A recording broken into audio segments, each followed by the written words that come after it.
পাকিস্তানের field marshal সেনাপতি যিনি ছিলেন মুনির সাহেব, ওনাকে হোয়াইট হাউসে ডেকেছেন, একসাথে চা চক্র হয়েছে। আচ্ছা দেখেন, পাকিস্তান যদি অন্য কান্ট্রির মতো, থার্ড ওয়ার্ল্ড কান্ট্রির মতো হইতে পারমাণবিক না থাকলে তো হোয়াইট হাউসকে এরকম ডাকতো? এই জায়গাটাই পাকিস্তানের কৃতিত্ব। তারা ডক্টর আব্দুল কাদের খানকে দিয়া একটা পারমাণবিক বোমা বানিয়েছে। আমরা তো প্রাইম মিনিস্টার ভুট্টোকে আমিও গালি গালাজ করছি, আমিও অনেক কিছু কিছু আমাদের অন্যায় করেছে, কিন্তু পাকিস্তান জুলফিকার ভুট্টোকে বলে father of political atom bomb. তারই ডিসিশন ছিল ঘাস খাইয়া হলেও আমরা পারমাণবিক বোমা বানাবো, সেটারই ফলস্বরূপ তারা পারমাণবিক বোমা বানিয়েছে। মিশরে বিশ্বের শীর্ষ নেতাদের উপস্থিতিতে গাজা শান্তি চুক্তি সই, এটাকে আপনি কিভাবে দেখছেন? ট্রাম্পের যুদ্ধবিরতির যে ঘোষণা, এটার পরে দেখা যাচ্ছে হামাস নেতারা তারা আবার রাস্তায় নেমেছে। এরপরে ইসরায়েল থেকে মুক্তিপ্রাপ্ত হয়ে 158 জন ফিরেছেন, কিন্তু তারা মুক্তি চান না, তারা স্বেচ্ছায় সেখানে থাকতে চান। এই সার্বিক বিষয় নিয়ে, মধ্যপ্রাচ্য নিয়ে আপনার বিশ্লেষণ কি? তারা সেখানে থাকতে কেন চায়, এটা দুই রকম বিশ্লেষণ হতে পারে।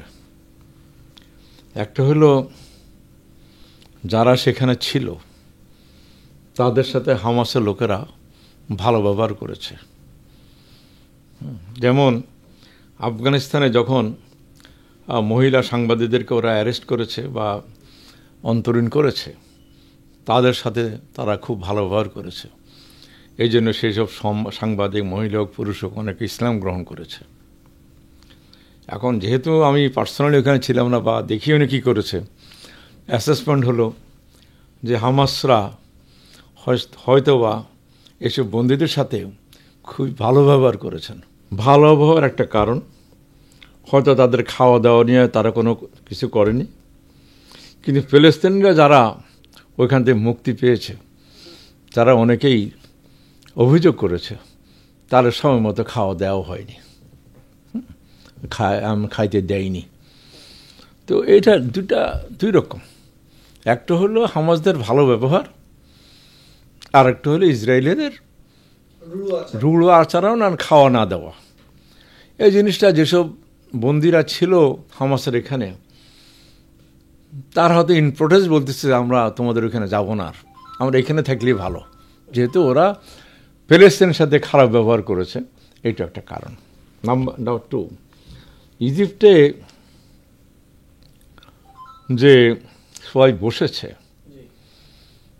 এটার কারণ একটু পিছনে যেতে হয়। কিছুদিন আগেই পাকিস্তানের ফিল্ড মার্শাল সেনাপতি যিনি ছিলেন মুনির সাহেব, মানে হাফিজ মুনির, ওনাকে হোয়াইট হাউসে ডেকেছেন, একসাথে চা চক্র হয়েছে। আচ্ছা দেখেন, পাকিস্তান যদি অন্য কান্ট্রির মতো, থার্ড ওয়ার্ল্ড কান্ট্রির মতো হইতে পারমাণবিক না থাকলে তো হোয়াইট হাউসকে এরকম ডাকতো? এই জায়গাটাই পাকিস্তানের কৃতিত্ব। তারা ডক্টর আব্দুল কাদের খানকে দিয়া একটা পারমাণবিক বোমা বানিয়েছে। আমরা তো প্রাইম মিনিস্টার ভুট্টোকে আমিও গালি গালাজ করছি, আমিও অনেক কিছু কিছু আমাদের অন্যায় করেছে, কিন্তু পাকিস্তান জুলফিকার ভুট্টোকে বলে father of political atom bomb. তারই ডিসিশন ছিল ঘাস খাইয়া হলেও আমরা পারমাণবিক বোমা বানাবো, সেটারই ফলস্বরূপ তারা পারমাণবিক বোমা বানিয়েছে। এখন ইরান লং রেঞ্জ মিসাইলের অধিকারী, হুনোস পারমাণবিক শক্তি হয়তো অদূরেই বানিয়ে ফেলবে, হয়ে যাবে। তার জন্য পাকিস্তানকে ইউএস হাতে রেখেছে, এবং পাকিস্তান একটা মুসলিম কান্ট্রি, এবং পাকিস্তানের সাথে সৌদির একটা ডিফেন্স ফ্যাক্ট হয়েছে। এতে করেই দেখা যায় যে মুসলিমরা আস্তে আস্তে শক্তিশালী হয়েছে। আমি আগেও এক ইন্টারভিউতে বলেছি যে ইরানের শক্তি একদিন কাজে লাগবে, এখন মুসলিমরা সেই দিকে যাচ্ছে। এবং ধরেন আমেরিকার তো অনেক থিঙ্ক ট্যাঙ্ক আছে, অনেক দূরদর্শিতা আছে, তারা ভাবছে যে এখানেই শেষ করা উচিত না, আরও হাতের বাইরে চলে যাবে। যার জন্যই ইজিপ্ট একসাথ হইয়া তারা যুদ্ধবিরতির জন্য চেষ্টা করছে। আর ট্রাম্পের তো একটা খায়েশ আছে একটা নোবেল পিস পাওয়ার জন্য। পাকিস্তান ইন্ডিয়া বন্ধ করছে, এইটা বন্ধ করতেছে, আবার আফগানিস্তান পাকিস্তান যুদ্ধ হচ্ছে, এইটা বন্ধ করতেছে, তার থলিতে মেলা যুদ্ধ বন্ধ, হয়তো আগামী বছর সে নোবেল প্রাইজ ক্লেইমে করতে পারে। Besides all this I appreciate সে যে আগে আইসা এদের হাজার হাজার লোক মারল, গাজাতে কোনো পানি নাই, খাদ্য নাই, ড্রাই ফুডস নাই, না খেয়ে অনেক মানুষ কঙ্কাল হয়ে গেছে। তো সেই জায়গাটায় যদি যুদ্ধবিরতি হয়, আমি মনে করি এটা একটা পজিটিভ ধারণা, এবং হামাসরা মেনে নিয়েছে, এবং আস্তে আস্তে খাদ্য সামগ্রী আসতেছে, আস্তে আস্তে তার উন্নতি হয়ে যাবে। কেননা ওইদিকে ইসরায়েল দেখতেছে হামাসের মাধ্যমে, হুতির মাধ্যমে, ইরানের মাধ্যমে তাদের অনেক শহর ধ্বংস হয়ে গেছে, অনেক পোর্ট ধ্বংস হয়ে গেছে, অনেক বিল্ডিং ধ্বংস হয়ে গেছে। তো এটা হয়তো তারাও চায় না এটাকে আবার আরও দীর্ঘায়িত করার। কিছু কিছু রাজনৈতিক নেতা তারা জোর দাবি জানিয়েছে যে নির্বাচনের আগেই দৃশ্যমান করা হোক আওয়ামী লীগের শাস্তি। সেই থেকেই আশঙ্কা করা হচ্ছে যে কোনো কোনো আওয়ামী লীগের বড় হেভিওয়েট নেতাদের বা নেতাকে ফাঁসি দেওয়া হতে পারে। আমার প্রথম কথা হলো বিচারটা ফেয়ার হতে হবে। একবারে আপনার ক্যামেরা ট্রায়াল দিয়া ক্যামেরার মধ্যে সব লিপিবদ্ধ করতে হবে, কারণ এইসব বিচার নিয়ে ভবিষ্যতে কথা উঠবে। ওই জন্য সব নথিভুক্ত করতে হবে এবং রেকর্ড করতে হবে, নাম্বার ওয়ান। আপনার যদি ফেয়ার ট্রায়াল হয়, ফেয়ার ট্রায়াল যদি ফাঁসি হবে। প্রতিটি সরকার তো আনফেয়ার ট্রায়াল দিয়ে মানুষকে ফাঁসি দিয়েছে, নিজের মন মতো করে কেস সাজিয়ে ফাঁসি দিয়েছে, নিজের মন মতো করে মানুষকে গুলি করে হত্যা করেছে। এমনও শুনেছি মারার পরে ওই যে কোনো সিকিউরিটি ফোর্স, আমি নাম নাই বললাম, বুট দিয়া মারাইছে। এগুলো তো একটা রীতিতে পরিণত হয়েছে। এগুলোর থেকে আমাদের চলে আসতে হবে। এখন আপনার জুলাই সনদ, সব পার্টি গিয়েছে, সব পার্টি আলাপ করছে। অ্যাটলিস্ট এখন যদি তারা যে পর্যন্ত সবাই একসাথে যেটা অ্যাগ্রি করেছে সেটা শুরু করুক, এরপরও চলমান থাকুক।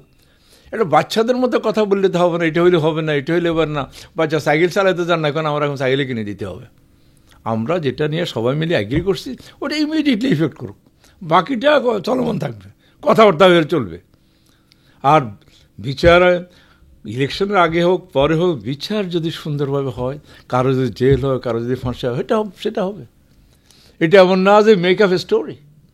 এটার এগেনস্টে অনেকগুলা ভিডিও আছে, যে গুলি করছে, অর্ডার দিয়েছে, সেসব ভিডিও আছে।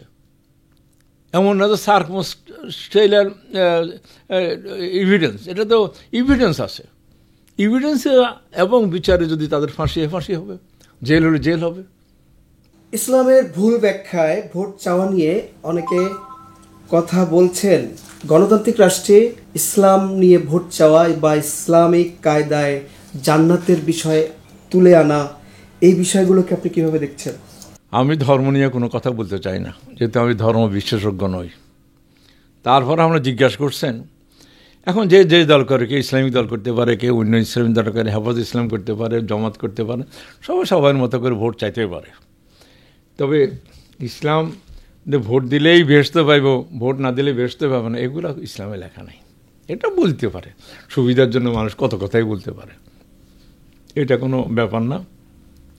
তবে শুধু যেন ওই আল্লাহর সাথে কোনো শরিক না করে, আর শিরক যেন না করে, সেটার দিকে মনোযোগ থাকতে হবে। ভোট চাবে, নানাভাবে চাবে, মানুষের অত নির্বুদ্ধি। একসময় তো আমাদের দেশে লেখাপড়ার অ্যাভারেজ ছিল 10%, 20%, এখন সেই লেখাপড়ার প্রায় 70% মানুষ। এখন আগে কোনো রেডিও টেলিভিশন ছিল না, এখন রেডিও টেলিভিশন আছে, ফেসবুক আছে, নানা রকম সোশ্যাল এডুকেশন আছে। মানুষ অনেক কনসার্ন এখন, আর সব বলে দিলেই তারে ভোট দিয়ে ফেলবে।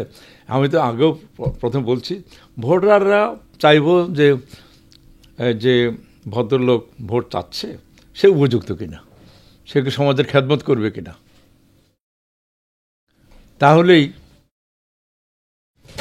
সে ভোট পাবে। তারপর আস্থা রাখতে পারবে কিনা, তাইলে ভোট পাবে।